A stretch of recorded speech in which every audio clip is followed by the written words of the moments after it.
Shavuot même Dalet. On a vu dans le daf précédent un grand chidouche de Shmuel qui disait, celui qui prête de l'argent et qui prend un gage, un mashkon, s'il a perdu le mashkon, même si le mashkon vaut bien moins que la dette, il a perdu tout son argent, toute la dette. La Gemara ramène une machloket Tanaïm et demande est-ce que on dirait bien que leur machloket, en fait, elle est à savoir si on accepte le din de Shmuel ou pas.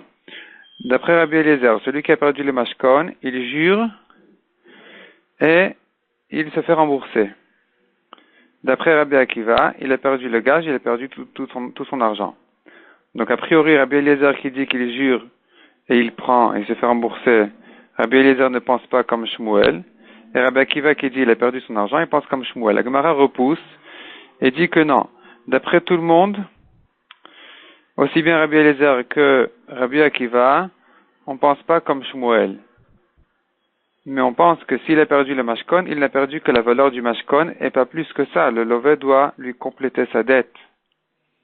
Mais de quoi ici, sur quoi ils sont en machloket? Ils sont en machloket sur le din de Rabbi Yitzhak, qui dit que Baal Chov connaît mashkon. Celui qui prend un mashkon, eh bien, il acquiert le mashkon est considéré comme s'il était à lui, même s'il y a eu un honès et le mashkon a été perdu ou abîmé, eh bien, il a perdu tout le mashkon. Donc, d'après Rabbi Eliezer, on pense pas comme Rabbi Yitzhak. D'après Rabbi Akiva, on pense comme Rabbi Yitzhak, il a perdu le mashkon. La Gemara repousse ça. En tout cas, d'après Rabbi Yitzhak, on n'a pas besoin de dire que c'est ça la machloket. On peut dire que tout le monde pense comme Rabbi Yitzhak. Dans un cas où il a pris le mashkon au moment où il voulait se faire rembourser, évidemment que, comme Rabbi Yitzhak le dit, le mashkon lui appartient en quelque sorte. Et donc, s'il a perdu, il a perdu effectivement toute la valeur du mashkon. Mais ici, la machloket, elle est dans un autre cas. La machloket ici est dans un cas où il a pris le mashkon au moment où il lui a prêté de l'argent. Et dans ce cas-là, en principe, si le malvé qui a prêté l'argent, il n'utilise pas le mashkon, il a un din de shomer sachar d'après Rav Yosef, puisqu'il a fait une mitzvah de lui prêter l'argent et qu'il n'en profite pas ici.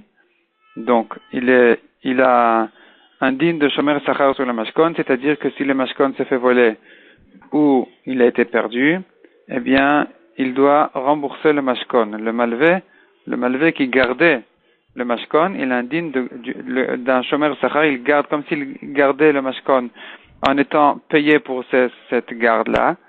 Et donc, si il lui arrive quelque chose comme Geneva Vaveda, le mashkon a été volé ou perdu, il a perdu, le shomer doit rembourser, donc le malvé doit rembourser le mashkon, puisque Rav Yosef dit, puisqu'il a fait une mitzvah en prêtant l'argent, enfin Rav Yosef parle de quelqu'un qui a trouvé une aveda et qui doit la rendre, et entre-temps, la aveda a été perdue ou volée, eh bien celui qui a trouvé cette aveda-là, il doit la rembourser au propriétaire, puisque Rav Yosef considère que quand on fait une mitzvah, sachant qu'il n'est pas tour de tzedaka au moment où il a fait la mitzvah, la pièce qu'il a gagnée de ne pas donner aux pauvres, c'est son salaire, et donc c'est comme un shomer sachar.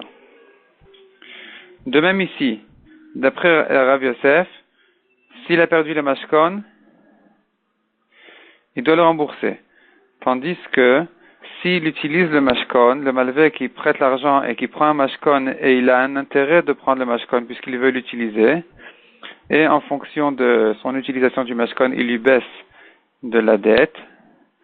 Dans ce cas-là, il y a la machloket entre Rabbi Eliezer et Rabbi Akiva à savoir, est-ce que, puisqu'il en profite, il n'a pas fait de mitzvah, donc il est comme un shomer chinam, un gardien gratuitement, et donc s'il arrive quelque chose, il est pas tour, ou bien, on pense, c'est l'avis de Rabbi Akiva qui dit, qu'il est quand même un shomer sachar pour la mitzvah qu'il a fait de lui prêter de l'argent, et donc il garde le mashkon en échange du salaire de ne pas donner une pièce de tzedaka au moment où il garde le mashkon. Et donc, si le mashkon a été volé ou perdu, il doit le rembourser. La Gemara ramène une autre machloket Tanaïm, qui ressemble un peu à la question de Shmuel, qui disait que si le mashkon était perdu, il a perdu au-delà du mashkon tout son argent. La machloket est dans un cas où il a prêté en échange d'un mashkon. et que la Shemitah est arrivée. Donc nous savons bien que quand la Shemitah arrive, toutes les dettes sont annulées. Est-ce que si je tiens un mashkon, la dette est aussi annulée ou pas?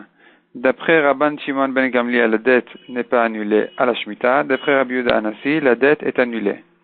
La Gemara demande, est-ce qu'il est question ici d'annuler toute la dette, même au-delà de la valeur du mashkon? Et donc, celui qui dit que toute la dette est annulée, en fait, au-delà du mashkon, mais pas à la valeur du mashkon.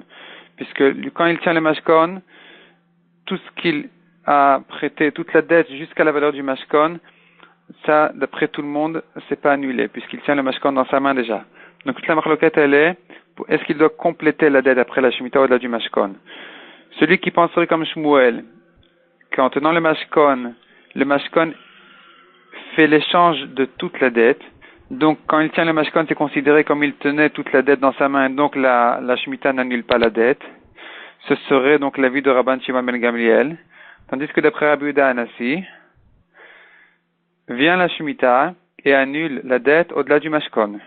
Donc, il ne pense pas comme Shmuel qui dit que le mashkon vient en échange de toute la dette. La Gemara repousse en disant que c'est pas de ça qu'ils sont cholkim, mais ils sont cholkim que est-ce que la Shemitah annule la dette même de la valeur par rapport à la valeur donc du mashkon?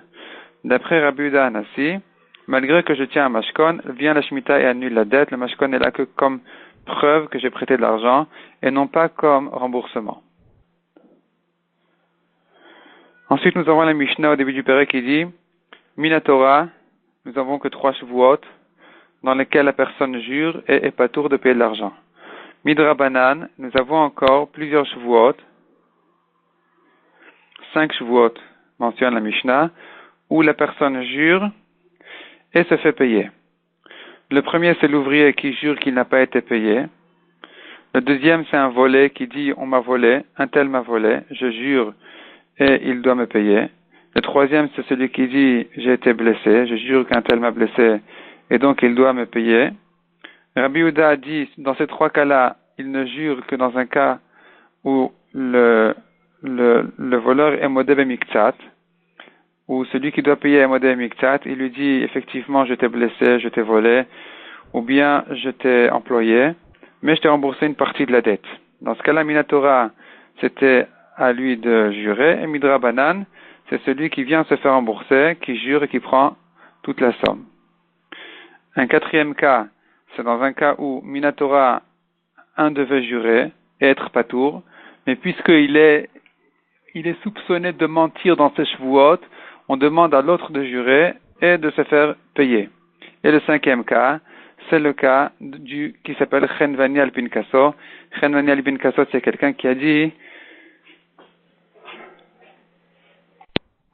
à l'épicier, donne de la nourriture à mes ouvriers ou à mon fils. Après, l'épicier dit, je leur ai donné, et paye-moi. Eux, ils disent, il nous a rien donné. Et l'épicier dit, tu m'as pas payé. Eh bien, la halakha est que les deux doivent jurer. Les deux doivent jurer, se faire payer du balabait d'après Tanakama. D'après Ben Anas, ils se font payer par le balabait même sans jurer.